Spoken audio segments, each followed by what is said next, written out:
আজ 30শে August late fine ছাড়া রেজিস্ট্রেশনের শেষ দিন এবং পেমেন্ট করার শেষ দিন।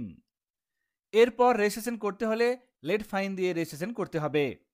আজকের এই ভিডিওতে আমরা জেনে নেব রেজিস্ট্রেশন সম্পূর্ণ করার পর কি কি কাজ করতে হবে, কবে ক্যাম্প অফিস হবে, ক্যাম্প অফিসে কি কি নথিপত্র জমা দিতে হবে, কিভাবে জমা দিতে হবে, ছাত্রছাত্রীদের সিগনেচার লাগবে কিনা, সেই বিষয়গুলি আজকের এই ভিডিওতে আলোচনা করব।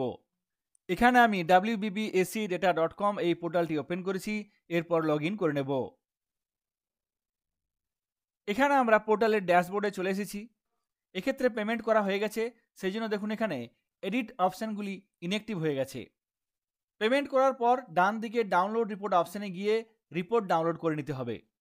এক্ষেত্রে কোনো ছাত্রছাত্রীর ডেটা আর পরিবর্তন করা যাবে না। পরবর্তীকালে যখন চেকলিস্ট দেওয়া হবে তখন আপনারা চাইলে কোনো ছাত্র বা ছাত্রীর তথ্য সংশোধন করতে পারবেন। সেই জন্য আপনারা এখনই প্রত্যেকটি ক্যান্ডিডেটের রেজিস্ট্রেশন ফর্ম ডাউনলোড করে নেবেন। এখানে ভিউ অপশানে ক্লিক করে নির্দিষ্ট পিডিএফ ফর্মটি ডাউনলোড করে নেবেন। এই ফর্মটি দেখবেন স্কুল কপি লেখা আছে। এই নির্দিষ্ট ফর্মের নিচের দিকে এখানে দেখবেন বাঁ দিকে আছে signature of the student, prepared by এবং signature of the head of the institutions with date and seal. এই ফর্মের তথ্যগুলি আপনারা প্রত্যেকটি ছাত্র বা ছাত্রীকে দেখিয়ে দেবেন। ভুল থাকলে সেক্ষেত্রে সংশোধন করে রাখবেন এবং এখানে প্রত্যেকটি ক্যান্ডিডেটকে বাঁ দিকে সিগনেচার করাবেন। ডান দিকে বিদ্যালয়ের প্রধান সাইন করবেন এবং এক্ষেত্রে প্রিপেয়ার্ড বাই বিদ্যালয়ের ক্লার্ক এক্ষেত্রে সাইন করতে পারেন। এখন থেকে এই ফর্মগুলি সংশোধন করে রাখলে পরবর্তীকালে চেকলিস্ট আসলে আপনাদের কাজের সুবিধা হবে। তবে এই রেজিস্ট্রেশন ফর্ম ক্যাম্প অফিসে জমা দিতে হবে না। তাহলে ক্যাম্প অফিসে কি কি জমা দিতে হবে, কবে জমা দিতে হবে, সেই বিষয়টি এবার জেনে নেব। তার আগে একটি তথ্য শেয়ার করব। এই বছর পেমেন্ট করার পরেও পরবর্তীকালে আবার অ্যাড স্টুডেন্ট অপশানে গিয়ে নতুন রেজিস্ট্রেশন করা যাচ্ছে। সুতরাং যদি কোনো ক্যান্ডিডেট বাকি থেকে গেছে সেক্ষেত্রে আপনারা একবার পেমেন্ট করার পরও আরও কোনো স্টুডেন্ট এসে গেলে তার রেজিস্ট্রেশন ফর্ম ফিল আপ করতে পারবেন এবং আজকের মধ্যে পেমেন্ট করতে পারবেন। পেমেন্ট করার জন্য অফলাইন অনলাইন দুটি অপশান এবার দেওয়া হয়েছে। এক্ষেত্রে পে নাও অপশানে ক্লিক করে আপনারা পেমেন্ট করে নিতে পারবেন। এই পে নাও অপশানে ক্লিক করব।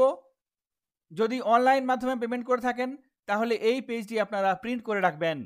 নির্দিষ্ট ক্যাম্প অফিসে এই রিসিপ্টটি অর্থাৎ অনলাইন পেমেন্টের ডিটেলস দেওয়া আছে, এই পেজটি জমা দিতে হবে। যদি অফলাইনে পেমেন্ট করে থাকেন সেক্ষেত্রে আপনারা ব্যাংকের চালান পেয়ে যাচ্ছেন, সেই কপি ক্যাম্প অফিসে জমা দিতে হবে। এবার আমরা দেখে নেব ক্যাম্প অফিস কবে হবে। বোর্ডের তরফ থেকে যে শিডিউল দেওয়া হয়েছিল সেই শিডিউল অনুসারে এখানে বলা হয়েছে 9ই সেপ্টেম্বর মঙ্গলবার ক্যাম্প অফিস হবে। এই ক্যাম্প অফিসে registration report along with remitted চালান অর অনলাইন পেমেন্ট রিসিপ্ট জমা দিতে হবে। ক্যাম্প অফিসে কি কি ডকুমেন্টস কিভাবে জমা দিতে হবে সেই ইনস্ট্রাকশনটি আমরা একবার দেখে নেব। এখানে দেখুন এই ক্যাম্প অফিসে জমা দিতে হবে কি attested photocopy of caste certificate with relevant students. অর্থাৎ রেজিস্ট্রেশন ফর্ম ফিল আপ করার সময় যদি কাস্ট উল্লেখ করেছেন সেক্ষেত্রে সেই নির্দিষ্ট ক্যান্ডিডেটের কাস্ট সার্টিফিকেট অ্যাটেস্টেড ফটোকপি জমা দিতে হবে। 2 নম্বরে বলা হয়েছে the attested photocopy of disability certificate of the relevant students as applicable. এক্ষেত্রেও যদি রেজিস্ট্রেশন ফর্ম ফিল আপ করার সময় CWSN উল্লেখ করেছেন, ডিসেবিলিটি উল্লেখ করেছেন, তাহলে সেই নির্দিষ্ট ক্যান্ডিডেটের জন্য ডিসেবিলিটি সার্টিফিকেটের অ্যাটেস্টেড কপি জমা দিতে হবে। তারপর 3 নম্বরে আছে কি রেমিটেড চালান, boards copy or copy of the online payment receipt of registration ফিজ। এক্ষেত্রে আপনারা অফলাইন মাধ্যমে পেমেন্ট করে থাকলে চালানের যে বোর্ড কপি আছে সেই বোর্ড কপি জমা দিতে হবে।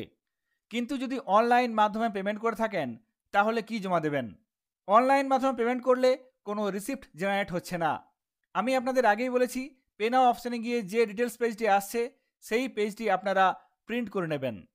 সেই পেজটি প্রিন্ট করে এখানে সিল সাইন করে জমা দিতে হবে। এই 3টি নথিপত্রের সঙ্গে জমা দিতে হবে আরও একটি গুরুত্বপূর্ণ জিনিস, সেটি হলো কনসোলিডেটেড লিস্ট। অর্থাৎ ডাউনলোড রিপোর্ট অপশানে গিয়ে যে রিপোর্ট ডাউনলোড করেছেন সেই রিপোর্টটি প্রিন্ট করে প্রত্যেকটি পাতায় HM সিল সাইন করবেন, তারপর ক্যাম্প অফিসে জমা দিতে হবে। তাহলে ক্যাম্প অফিসে কি কি জমা দিতে হচ্ছে আমরা আরেকবার জেনে নেব।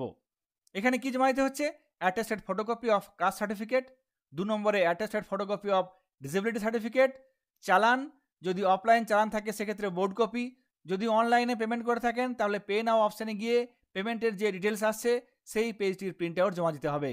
সেই সঙ্গে জমা দিতে হবে রেজিস্ট্রেশনের কনসোলিডেটেড লিস্ট। এই লিস্টে HM অর্থাৎ বিদ্যালয়ের প্রধান প্রত্যেকটি পাতায় সাইন এবং সিল দেবেন। তারপর একসঙ্গে এই নথিপত্রগুলো নির্দিষ্ট ক্যাম্প অফিসে 9ই সেপ্টেম্বর জমা দেবেন। যদি কোনো কারণে জমা দিতে না পারেন তাহলে 30শে সেপ্টেম্বরের মধ্যে বোর্ডের নির্দিষ্ট রিজিওনাল অফিসে গিয়ে জমা দিতে হবে।